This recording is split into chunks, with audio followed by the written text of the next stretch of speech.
All right, our second guest, another champion from the PFL and the retirement. Holy cow! It was good to be you on December 31st in the city of New York. Yeah, it was a great night. It was a really fun fight. It was, if you can have a storybook ending in mixed martial arts, that was as close to it as I'm going to get. So I was really happy to have it go the way it went and have everyone, so many people. We had over 100 people from my hometown. Wow. And my wife and I have been talking about it a lot leading up to the fight, and it felt like the right time to pull the trigger. And I'm just really grateful where we're at right now, and that the PFL made me a part of their inaugural season. Mm-hmm. And Sean, before you actually got the win, I thought you had won one of the biggest battles, and that was to survive with Vinny. Vinny got you down in round 1, and he had plenty of time to go to work. He was in dominant positions, but I wanted to ask you, you had a great coach in Jeremy Horn, who I'm sure prepped you for all this. What were you thinking when you were actually there? Were you confident in your training, or was there a part of you was like, God damn it, Sean, what were you thinking? Well, it was both. It was like when he got me down, I was frustrated with myself for letting him get me down. And then as he advanced and got on my back, I was like, geez, what are you doing? How are you going to let Vinny get on your back? But at the same time, I was comfortable and confident that I had been put in similar situations and really bad scenarios in training and had found ways to work out of them and been coached up on ways to work out of them. And you guys saw that I was able to do that. And I was pretty happy with that because, as everybody knows, Vinny's a guy that on the ground is as good as anyone else in this sport. So if you can survive with him on the ground, then you can probably beat him in a fight. And we had talked about leading into the fight. Jeremy emphasized, look, if he gets you down, don't make big mistakes. Mm-hmm. Don't do stupid things and get desperate to try and get back up or to try and get out of a bad position, because he'll just make it worse for you. Do the little things, go step by step to improve your position, and eventually you'll get back to your feet, or the ref will have to stand it up, or the round will end, and maybe you'll lose the round, but you won't lose the fight. That's why having a coach like Jeremy Horn is so important, because he's been in every scenario in mixed martial arts, good and bad, and he can walk you through it, and that's exactly what happened. And then we went to work in rounds 2 and 3. What percentage of your camp was even dedicated to just starting off in messed up positions in the jiu-jitsu game? I got to imagine that was a huge focus of your training camp. 90% of camp. Yeah. It was, we knew that I would have the advantage on the feet, and that I have enough power that if I was able to hit him, it would probably hurt him and draw him outside of his game plan a little bit and outside of the things he was really good at doing. So I had to be in a situation where even if I got put in a bad spot, I could get back to my feet and unleash and get back to my feet and be able to use my power and what striking advantage I think I did have over him. And so every day in the gym, it was getting big, strong, scary black belt dudes, having them start in side control, start in mount, start, on a single leg takedown or on a double leg takedown with me on my butt.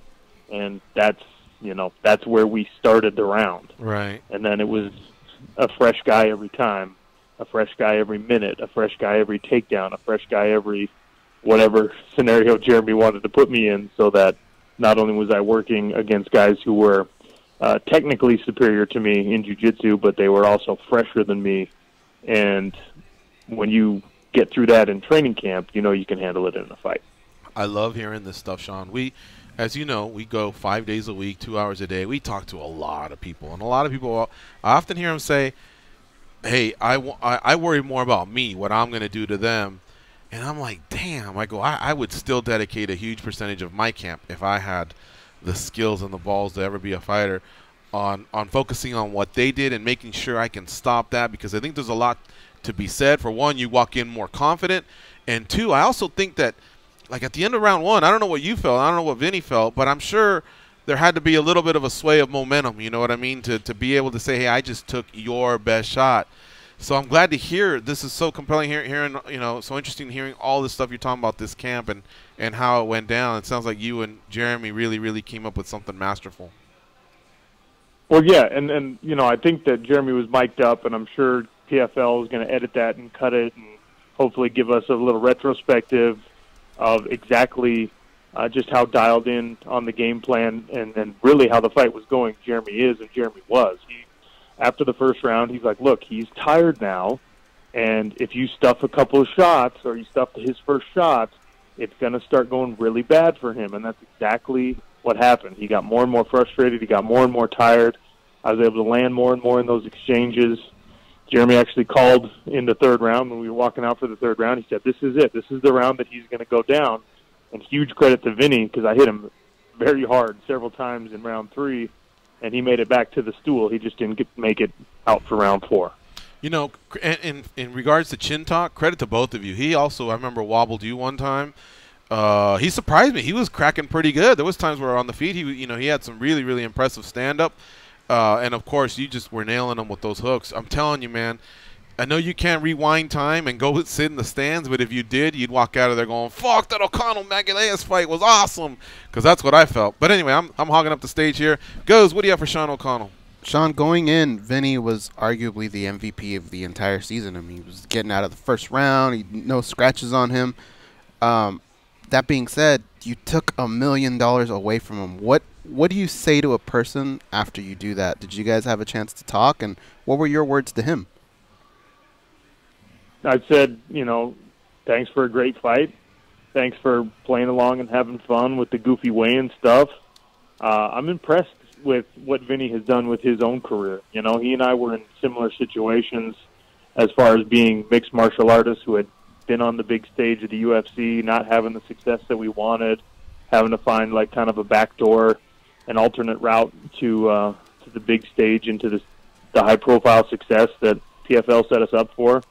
So I had a ton of respect for the way he had rededicated himself to being a complete fighter, and I tried to convey that after the fight and wished him well. And I don't think he's retiring. I think Vinny will be back for season 2, and I think that he'll be a favorite heading into season 2 because he's still got all of those formidable skills. And now you'll probably see him focus more on cardio and being able to last deep into fights, and that guy will be a nightmare to deal with. So it's hard to find the right words to say when you've been in there with someone and you've been communicating with your fists for the last 15 minutes. But, a lot of respect to Vinny and to the whole camp down there at Extreme Couture. His coaches, Eric, and everyone else had a good game plan for him, but we were just able to land a couple big shots and then execute ours a little bit better. So there's got to be winners and losers on every fight night. That's the tough part about this sport is that,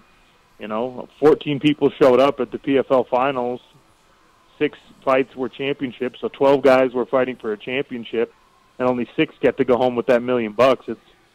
It's heart-wrenching when it's not you. But I'm really, really happy and fortunate that I was able to put together a good game plan and execute it. And, Vinny will be back, and he'll be doing impressive things either on the jiu-jitsu mat or maybe back in the cage soon. All right, Dan Tom, our fight analyst, he's got something for you. What do you have for Real OC? Hey, Sean, I just got one question. But first, I just want to, obviously congratulate you. PFL, really surprised me, sucking me in with the stories. But not just saying it because you and Luis happen to be on our show today, but honestly, both of you guys were my favorite stories to follow. October 13th, I was just already moved from watching your fights. You spoke loudest on that night and spoke loud this night as well. So congratulations. But just the last question, or random question here for you. Your book, sir, the first when you won, I was like, well, it looks like he's got another book to write. And I went back to look at your book, and Hellbound/Heaven Sent, the Angel War Book 1, I believe you can find it on Amazon, and perhaps other places if you want to let the listeners know, Sean. But a two-part question: is there another book to come now in your story? And is the artwork that I'm seeing from this book is that akin to the beautiful ink work you have in your body, sir?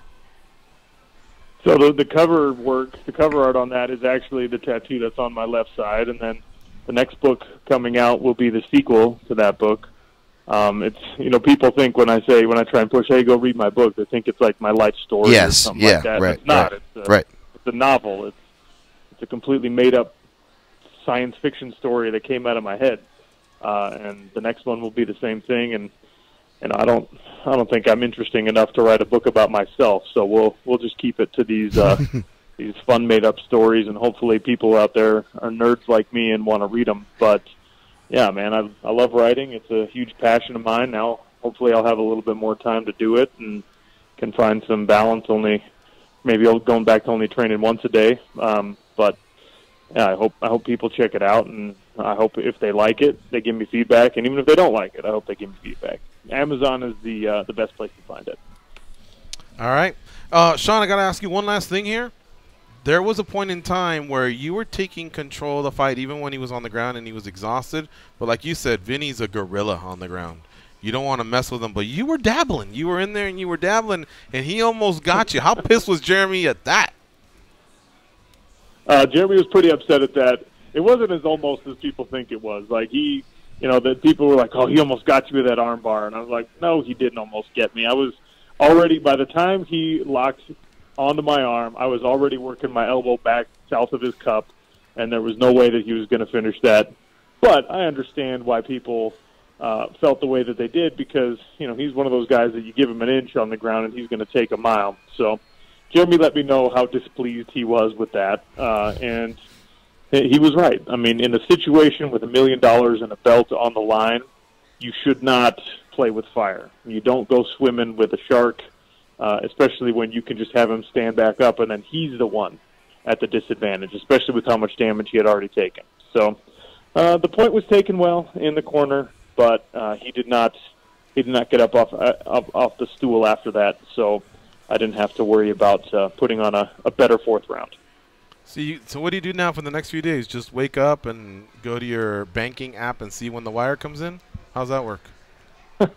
No, man, I'm working today. I've got a full-time gig with Sirius XM. I do their Pac-12 channel, and we had a bunch of bowl games this weekend, the Rose Bowl and the Holiday Bowl and all that stuff with Pac-12 teams involved. And, the coaching carousel's spinning right now. College basketball's in full swing. So I'll be back on the air this afternoon on Sirius XM channel 373 talking Pac-12 sports.